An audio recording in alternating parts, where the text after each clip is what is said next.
20 ఏండ్లు ఒక సాధారణ కార్యకర్తగా మొదలైన ప్రయాణం ఈరోజు తెలంగాణ ముఖ్యమంత్రి వరకు చేరింది. మహబూబ్ నగర్ మట్టిలో పుట్టిన ఓ సాధారణ కుర్రాడు జెడ్పీటీసీ సభ్యుడిగా మొదటి అడుగు వేశాడు. ఆ అడుగు ఒకరోజు తెలంగాణ రాజకీయాల దిశనే మార్చేస్తుందని అప్పట్లో ఎవ్వరూ ఊహించలేదు. పాలకులని ప్రశ్నించటంలో ఎప్పుడూ వెనక్కి తగ్గలేదు. అన్యాయం కనిపిస్తే ఎదురెళ్ళిండు, నిజం అనిపిస్తే నెక్కచ్చిగా చెప్పిండు. 2017లో కాంగ్రెస్ లో చేరిన తర్వాత కొత్త బాధ్యతను భుజాన వేసుకున్నాడు.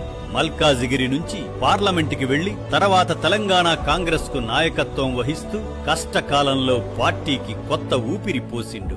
రేయింబవళ్లు ప్రజల మధ్య తిరిగిండు, ప్రతి ఇంటి తలుపు తట్టిండు, ప్రతి మనిషి మాట విన్నడు. గెలుపు కోసం కాదు, నమ్మకం కోసం నడిచిండు.